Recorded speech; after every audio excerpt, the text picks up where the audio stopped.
कैसे हैं आप सभी? आई होप आप सभी ठीक होंगे।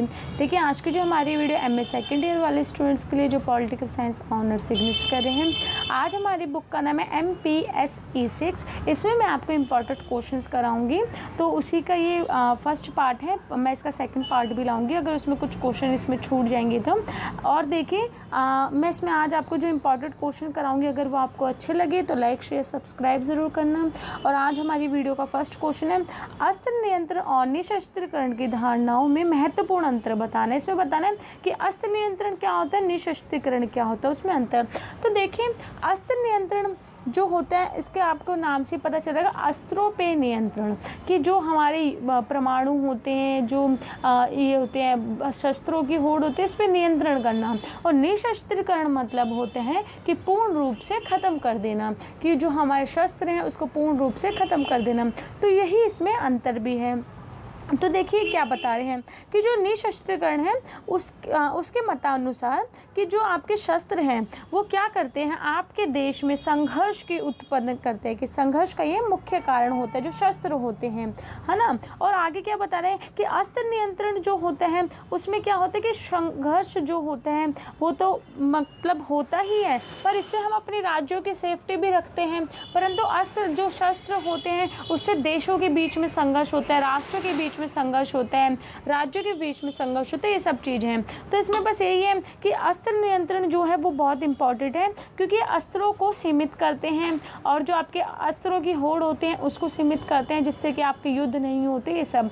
और जो पूर्ण रूप से निशस्त्रीकरण है, इसमें आपको सारे जो भी आपके हथियार हैं उसको ख़त्म करना होता है, उनका उन्मूलन करना होता है। परंतु एक कल्पना मात्र है, क्योंकि देखिए आप सभी को पता है कि अस्त्रों का पूर्ण रूप से समाप्त करना कोई भी नहीं चाहता और कोई करेगा भी नहीं, क्योंकि देखिए क्या होता है कि आपको अपने देश की सुरक्षा करनी होती है, तो उसके लिए भी आपको अस्त्र शस्त्र सब चाहिए होते हैं। और क्या होता है आज के टाइम पे इतना ज़्यादा मतलब कि ऐसी स्थिति है जहाँ पे कभी भी युद्ध या कुछ भी हो सकता है, हिंसा हो सकती है, तो इसलिए लोग अस्त्रों का रखते हैं अपने पास, जो पुलिस होते हैं, जो सेना बल होते हैं, वो सब। तो ये बोल रहे कि जो अस्त्र निशस्त्रीकरण है ये एक कल्पना मात्र है, कि हम सोचते हैं ना कि पूर्ण निशस्त्रीकरण हो जाए, तो एक कल्पना मात्र है, खाली एक कल्पना है, ये रियल में नहीं होता। और जो अस्त्र नियंत्रण है ये अब हो रहा है, इसका विकास भी चल रहा है, क्योंकि बहुत से देशों ने अपने अस्त्रों पर नियंत्रण कर रखा है। परंतु आप देखिए कि सब लोग अस्त्र यूज़ करते हैं, मंगाते हैं, तो ये अभी इसका विकास चल रहा है, पूर्ण रूप से ये भी नहीं हुआ है।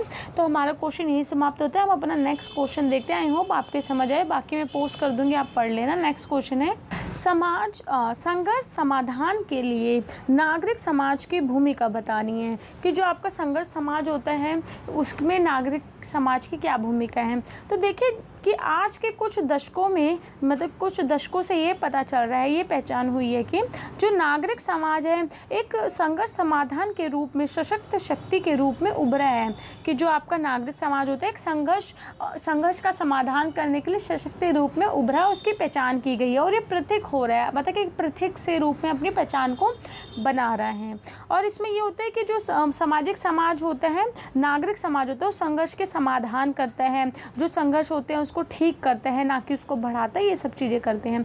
और देखिए इसमें ये भी है कि हम सबको पता है कि जो राज्य है वो पूर्ण रूप से सारी समस्याओं का समाधान नहीं कर सकता, सारे संघर्ष को नहीं निपटा सकता, जिसकी वजह से आपके गैर राज्य जो गैर सरकारी संगठन होते हैं उनका वो उत्पन्न हुए हैं, कि वो सब क्या करते हैं कि जो नागरिक होते हैं उनको जागरूक करते हैं, उनको अपने अधिकार के लिए, कानून के लिए, स्वच्छता के लिए और कहते हैं शिक्षा के लिए, इन सब के लिए जागरूक करते हैं, ताकि वो अपने जागरूक होकर अपना विकास कर सके। और जो गरीब है उनको संरक्षण प्रदान करने के लिए, आरक्षण देने के लिए, इन सब चीज़ के लिए जागरूक करते हैं। और ये सरकार पे प्रहार करते हैं, क्योंकि जो सरकार है वो ये सब चीज़ें नहीं कर रही, तो इसलिए वो ये सब चीज़ करते हैं और सरकार को इसके लिए बोलते हैं कि वो नागरिकों के लिए ज़रा सोचें।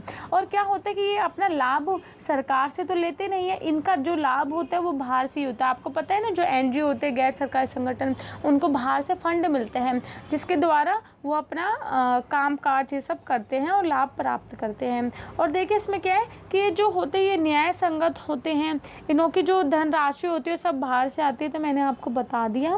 बस इसमें यही है कि जो नागरिक सामाजिक आंदोलन है, नागरिक समाज है, ये आज के टाइम पे उभर रहे हैं और संघर्ष का समाधान भी कर रहे हैं। तो बस हमारे क्वेश्चन भी यही समाप्त होते हैं। आप इसको मैं पोस्ट कर दूँगी, आप इसको पढ़ लेना, मैंने इसको शॉर्ट में आपको पूरा समझा दिया।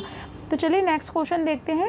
अंतर्राष्ट्रीय न्यायालय पर एक टिप्पणी लिखनी है या निबंध लिखना है कि अंतर्राष्ट्रीय न्यायालय की क्या भूमिका होती है। तो देखिए अंतर्राष्ट्रीय न्यायालय होता है ये संयुक्त राष्ट्र संघ का एक प्रमुख न्यायिक अंग होता है और इसका उल्लेख आपको 14 की धारा 92 से 93 में मिलेगा।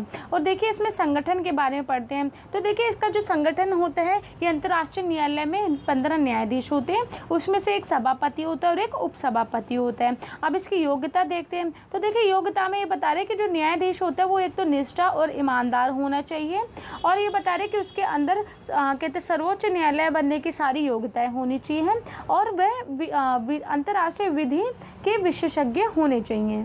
और देखिए जो न्यायाधीश होते हैं इसमें वह महासभा और सुरक्षा परिषद के रूप द्वारा ही सम्मिलित होते हैं। मतलब जो महासभा जो होती है संयुक्त राष्ट्र संघ में और जो सुरक्षा परिषद होती है उसके द्वारा ही सम्मिलित किए जाते हैं, और इनका चुनाव 9 वर्ष में होता है। ये मतलब कि 9 वर्ष तक अपने पद तक बने रहते हैं। और इसमें 15 जो अस्थायी न्यायाधीश होते हैं वो भी इसी टाइम तक बने रहते हैं। मतलब कि वो 9 वर्ष तक नहीं रहते पर वो अस्थायी होते हैं, और 9 वर्ष तक इनों का चुनाव होता है। और देखिए क्या होता है कि इनों जिसके दोबारा पद के लिए चुने जा सकते हैं, जिसके एक बार अगर न्यायाधीश के पद पे आ गए तो दोबारा भी चुने जा सकते हैं। और जो न्यायाधीश 15 न्यायाधीश होते हैं उनका भी ऐसे होता है कि वो भी अन्य दोबारा से पद के लिए चुने जा सकते हैं। और उनमें क्या होता है, इनको सभी प्रकार की सुविधाएं दी जाती हैं और ये कूटनीति सुविधाएं भी प्राप्त की जाती हैं। अब हम पढ़ेंगे कार्यविधि। देखिए कार्यविधि में क्या बता रहे हैं, जो न्यायाधीश होते हैं उनों की जब बैठक होती है तो उसमें 9 न्यायाधीश उपस्थित होना ज़रूरी है। और न्यायाधीश जिसके कोई भी 2 देश जो होते हैं जिनों के बीच में संघर्ष होता है वो अपनी मर्जी से इसमें आते हैं न्यायालय में, कि उनको लगता है कि हाँ हमारा जो फैसला है, जो संघर्ष है वो समाधान नहीं हो रहा, तो अंतर्राष्ट्रीय न्यायालय में खुद की मर्जी से जा सकते हैं। और ये जो न्यायाधीश होते हैं अपना निर्णय सुनाते हैं। और देखिए क्या होता है कि जिस देश में विवाद हो रहे हैं उस देश से रिलेटेड जो न्यायाधीश होता है वो उस सभा में नहीं बैठ सकता है, और जो न्यायाधीश का फैसला होता है वो अंतिम फैसला माना जाता है। और देखिए अगर कोई देश उसको नहीं मान रहा तो सुरक्षा परिषद का कर्तव्य होता है कि न्यायाधीश का जो निर्णय है उन देशों से मनवाएं। अगर वो नहीं मानते तो उनके देश की जो डाक सेवा, रेल सेवा या फिर और भी जो सेवा होती है उसको समाप्त करने का भी उनको हक है। और ये अनुच्छेद 41 से 42 में लिखा हुआ है, 41 व 42 में लिखा हुआ है। जो भी सुरक्षा परिषद के संयुक्त राष्ट्र संघ के सदस्य होंगे उनको ये मानना ज़रूरी है। और क्या होता है कि अगर जैसे कि वो नहीं मानते तब भी तो वहाँ की जो राजनीतिक संबंधित वो होती हैं, राजनीतिक संबंधित जो भी होती है चीज़ें उनको भी समाप्त कर सकता है जो। और अंतर्राष्ट्रीय शांति बनाए रखने के लिए सैनिक कार्रवाई भी की जा सकती है, क्योंकि जो न्यायालय होता है उनका निर्णय अंतिम माना जाता है। इसलिए आगे है न्यायालय में प्रयुक्त विधियाएं, कि न्यायालय में जो विधियां होती है वो कौन कौन सी होती हैं। तो देखिए पहले होते हैं अभिसमय, फिर होती है रीति रिवाज, फिर होती है स्थापित कानून, फिर होती है न्यायिक निर्माण। तो इसको आप पढ़ सकते हैं, एक एक लाइन का इसका आंसर है। आपको एक्सप्लेन करना हो पेपर में तो अच्छी बात है, नहीं करोगे तो आप ऐसे भी लिख के आ सकते हो। आगे है न्यायालय का क्षेत्रीय अधिकार। तो देखिए इसमें 3 प्रकार के क्षेत्रीय अधिकार होते हैं। एक तो ऐच्छिक क्षेत्रीय अधिकार, एक अनिवार्य क्षेत्रीय अधिकार और एक होता है परामर्शदात्री क्षेत्रीय अधिकार। तो देखिए ऐच्छिक क्षेत्रीय अधिकार में ये होता है कि लोग अपनी खुद की मर्जी से, जिसके अनुच्छेद 36 में अगर आप देखेंगे चार्टर 36 में, तो उसमें ये लिखा है कि जो किसी देश में जो मामले चल रहे हैं या कोई प्रॉब्लम है तो दोनों पक्ष अपनी खुद की मर्जी से वहाँ पे जाके न्यायालय में उपस्थिति हो सकते हैं कि हमारे देश में ये प्रॉब्लम है तो आप सॉल्व कर दीजिए। और ये एक दूसरे की मतलब कि खुद की उससे जाते हैं ये। और जो राजनीतिक समस्या होती है हैं उसको लेकर भी जा सकते हैं, और दूसरी कोई राज्यों के साथ मतभेद है उसको लेकर भी न्यायालय में जा सकते हैं। नेक्स्ट है अनिवार्य क्षेत्रीय अधिकार। इसमें क्या होता है कि जिस दो देशों में बीच में संघर्ष है जो भी है, अगर वो नहीं जाना चाहते परंतु ये अनिवार्य है कि उन्हों को देश का और लोगों पे भी इफ़ेक्ट कर रहे हैं तो उन्हों को जाना पड़ेगा। अगर वो मतलब कि इफ़ेक्ट किस प्रकार से, जैसे कि अंतर्राष्ट्रीय निर्णय के उल्लंघन हो रहा हो या क्षति पहुंच रही हो, अंतर्राष्ट्रीय जो निर्णय होते हैं या फिर उन्हों को क्षति पहुंच रही हो, उल्लंघन हो रहा हो तब, या फिर संधि की व्याख्या में, या फिर किसी ऐसे तत्व की उपस्थिति कि किसी अंतर्राष्ट्रीय कार्य में उल्लंघन होता है तब, अंतर्राष्ट्रीय कानून क्षेत्रों में संबंधित मामलों में विचार करने से।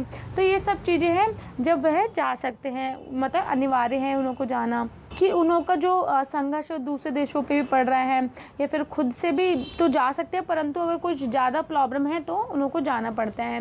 नेक्स्ट है हमारा है परामर्शदात्री। तो देखिए इसमें क्या होता है कि जो न्यायाधीश होते हैं वो आपका संयुक्त राष्ट्र संघ में जो सुरक्षा परिषद होता है और जो महासभा होता है इन सबको परामर्श दे सकते हैं कि अगर कोई आपके पास प्रॉब्लम है तो उसका आप सलूशन नहीं ढूंढ पा रहे हैं तो ये उन्हों को परामर्श देता है कि आपको क्या करना चाहिए और क्या नहीं करना चाहिए। तो बस ये क्वेश्चन हमारे यहीं समाप्त होता है, बाकी मैं पोस्ट कर दूंगी, आप पढ़ लेना, मैंने इसको आपको अच्छे से पूरा बता दिया है। अब हम अपना नेक्स्ट क्वेश्चन देखते हैं। हमारा नेक्स्ट क्वेश्चन है संरचनात्मक शांति, प्रत्यक्ष शांति और प्रत्यक्ष हिंसा और प्रत्यक्ष हिंसा और संरचनात्मक हिंसा क्या होती है, इसके बारे में हमको बताना। तो ये मैंने आपको पहले बहुत सारी वीडियो में समझा रखा है, प्रत्यक्ष हिंसा और संरचनात्मक हिंसा।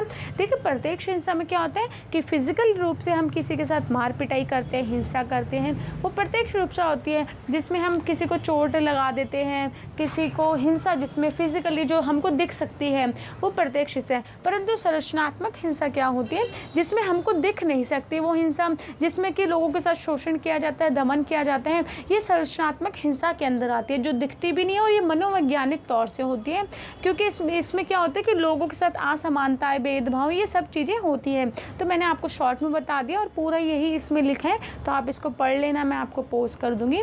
फिर इसके बाद नीचे है नकारात्मक शांति और संरचनात्मक शांति क्या होती है। पहले मैं आपको बता दूं नकारात्मक हिंसा और सकारात्मक हिंसा क्या होती है। देखिए नकारात्मक हिंसा में क्या होता है कि आपके ऊपर जब आप प्रत्यक्ष हिंसा करते हो, किसी को फिजिकली चोट पहुंचाते हो, मारपीट करते हो, तो आपकी नकारात्मक शांति भंग होती है। परंतु जब आप किसी के साथ भेदभाव करते हो, किसी को मनोवैज्ञानिक तौर से चोट पहुंचाते हो, तो आपकी जो संरचनात्मक शांति होती है वो भंग होती है। तो ये इसके अंदर बताया गया है, तो मैंने इसको शॉर्ट में आपको बता दिया। और फिर इसी प्रकार से नकारात्मक शांति क्या होगी कि जिसमें हिंसा नहीं करनी चाहिए, मारपीट नहीं करनी चाहिए। उसी प्रकार से संरचनात्मक शांति क्या होगी कि आपको किसी के साथ भेदभाव नहीं करना चाहिए, सबके साथ अच्छे से रहना चाहिए, असमानता नहीं होनी चाहिए, शोषण नहीं होना चाहिए। तो ये सब चीज़ें इसमें बताई गई है, तो मैंने आपको शॉर्ट में समझा दिया। आई होप आपको अच्छा लगा हो। और मैं आपको अब नेक्स्ट क्वेश्चन बताती हूँ। नेक्स्ट हमारा क्वेश्चन है अंतर्राष्ट्रीय शांति और सुरक्षा को बनाए रखने के लिए संयुक्त राष्ट्र जो सुरक्षा परिषद होती है उसकी भूमिका बतानी है। इसमें देखिए हमारा पहला पॉइंट है इसमें कि अंतर्राष्ट्रीय विवादों का समाधान। देखिए जो सुरक्षा परिषद होती है उसमें अंतर्राष्ट्रीय जो आपका विवाद होते हैं उनका समाधान करती है। ये चार्टर की जो धारा है उसमें 38 से 38 में लिखा गया है कि जो सुरक्षा परिषद है वो अंतर्राष्ट्रीय जो विवाद होते हैं उनको शांतिपूर्ण समाधान करेगी। और 39 से 51 के चार्टर में लिखा गया है धारा में कि जो अंतर्राष्ट्रीय शांति को भंग करते हैं या संकट में डालते हैं या फिर उनको दुविधा में डालते हैं तो उसको आक्रमण को रोकने के लिए निवारण करेगी। तो इसमें बस यही है कि अंतर्राष्ट्रीय जो झगड़े होते हैं उनका समाधान करती है, ये अंतर्राष्ट्रीय शांति को बनाए रखने का काम करती है जो आपकी सुरक्षा परिषद होती है। नेक्स्ट हमारा है गैर सैनिक उपाय। और देखिए इसमें क्या होता है कि सुरक्षा परिषद जो उसके सदस्य होते हैं संयुक्त राष्ट्र संघ के, उनको वो बोल सकती है, ऐसे उपाय बता सकती है जिसमें कि आप सेना का उपयोग ना करें, मतलब कि सेना का हिंसा का प्रयोग ना करें। तो ऐसे उपाय जो है आपकी सुरक्षा परिषद बोल सकती है, गैर सैनिक उपाय में आता है। नेक्स्ट है गैर सैनिक कार्यवाही। देखिए इसमें क्या है कि जब अंतर्राष्ट्रीय शांति को बनाए रखने के लिए, सुरक्षा को बनाए रखने के लिए, तो अंतर्राष्ट्रीय शांति की बहाली के लिए जो संयुक्त राष्ट्र संघ है सुरक्षा परिषद है वो क्या कर सकती है, संयुक्त राष्ट्र संघ सुरक्षा परिषद कि जो आपकी जल थल वायु की जो सेना होती है उसकी मदद ले सकती है। जो आपके संयुक्त राष्ट्र संघ के देश होते हैं ना, सदस्य राज्य होते हैं, सदस्य देश, तो उनसे मदद ले सकते हैं। समझ लीजिए किसी देश में कोई प्रॉब्लम आ गई है या फिर वहाँ शांति की स्थापना करनी है, युद्ध हो गया है, तो वो जो देश होते हैं, जो उसके सदस्य देश होते हैं, उनसे मदद मांग सकते हैं और उनको बोल सकते हैं कि अपने देश की आप सेना मेरे को दे दीजिए। तो उनको देना भी पड़ता है ताकि शांति बनी रह सके। नेक्स्ट है, देखिए किसी भी संघर्ष में दोनों पक्षों के द्वारा सहमति ना होने पर कोई कार्रवाई करने का अधिकार, जो सुरक्षा परिषद है उसके पास ये अधिकार है कि अगर दो पक्ष है जो लड़ाई झगड़ा जिन्होंने संघर्ष चल रहे हैं और वो किसी एक सहमति पे आ ही नहीं रहे हैं, तो सुरक्षा परिषद क्या कर सकते हैं, वो कोई भी कार्रवाई कर सकते हैं जिससे कि दोनों का ही भला हो और शांति बनी रहे। तो वो क्या करती है, क्या करते हैं कि जिस देश में संघर्ष हो रहा है या जिसके वजह से कहते हैं जो शांति और भंग हो रही है, तो उसके विरोध में अनेक प्रतिबंध लागू कर सकते हैं कि इस देश के साथ ये काम नहीं करना अब हमें, या फिर इस देश में प्रतिबंध लगा दे, कोई और देश इसके साथ सहयोग नहीं करेगा। ये सब चीज़ें कर सकती है जो आपकी सुरक्षा परिषद है, उसके पास ये अधिकार है। नेक्स्ट है सदस्यता प्रदान करने अथवा समाप्त करने का अधिकार। देखिए जो सुरक्षा परिषद उसके पास ये अधिकार होता है कि अगर कोई देश संयुक्त राष्ट्र संघ के साथ मिलना चाहता हो तो उसको सदस्यता प्रदान करती है। परंतु अगर कोई देश ऐसा कार्य करता है जो शांति को भंग करता है या किसी देश के साथ संघर्ष करता है, कोई भी युद्ध करता है कि जो सही नहीं है उनकी नज़र में, देशों की नज़र में, तो उसकी सदस्यता को भंग भी कर सकते हैं, समाप्त भी कर सकते हैं। ये उनके पास अधिकार है। नेक्स्ट, महासचिव की नियुक्ति। देखिए जो सुरक्षा परिषद होती है वो महासचिव जो होता है उसकी नियुक्ति भी करती है कि महासचिव जो होता है पूरा कार्यभार को देखता है, उनकी नियुक्ति भी करती है। और जो सुरक्षा परिषद है आपका संयुक्त राष्ट्र संघ में सबसे महत्वपूर्ण स्थान है उसका। तो देखिए सुरक्षा परिषद के बारे में ना आप और भी सब चीज़ लिख सकते हैं। सुरक्षा परिषद जो होती है उसके अंदर 5 स्थायी सदस्य होते हैं, उनके पास वीटो पावर होती है, पर इसमें तो सब अच्छा ही लिखने, तो अच्छा ही आप और भी सब लिख सकते हैं। तो आज के जो हमारे इंपॉर्टेंट क्वेश्चन है वो यहीं समाप्त होते हैं, बाकी मैं आपको कल करा दूँगी। और मुझे पता है कि आपके परसों एग्ज़ाम है, तो कल तक मैं इंपॉर्टेंट क्वेश्चन जो भी रहते हैं वो कल मैं करा दूँगी। और बाकी स्टूडेंट देखिए जो मैंने आपको 18-19 का क्वेश्चन पेपर कराया है उसमें मैंने कहते हैं 8 से 7 इंपॉर्टेंट क्वेश्चन ऑलरेडी करा चुकी हूँ, और ये मैंने आज भी आपको इतने इंपॉर्टेंट क्वेश्चन करा दिए हैं। तो इसलिए प्लीज़ आप 2018 और 19 का क्वेश्चन पेपर बिल्कुल भी स्किप मत करना, उसको अच्छे से पढ़ के जाना, क्योंकि अब मैं इंपॉर्टेंट क्वेश्चन मेरे को अब 2-4 ही हैं जो करवाने हैं, बाकी मैंने 2018-19 में जो थे वो मैंने वापस रिपीट नहीं करवाए हैं, उसमें ही रहने दिए हैं, और बाकी मैंने अब इसमें करा दिया। अब 1-2 रह जाएंगे तो मैं करा दूँगी, अगर नहीं रहे होंगे तो अब नहीं कराऊँगी। तो आप इन्हों को अब ध्यान से अच्छे से पढ़ लेना, और 18-19 का क्वेश्चन पेपर जो अभी इंपॉर्टेंट क्वेश्चन कराया वो, और अच्छे से अपने एग्जाम की तैयारी करना। तो चलिए मिलते हैं नेक्स्ट वीडियो में। अगर आपको वीडियो अच्छे लगे तो लाइक शेयर सब्सक्राइब ज़रूर कीजिए। धन्यवाद।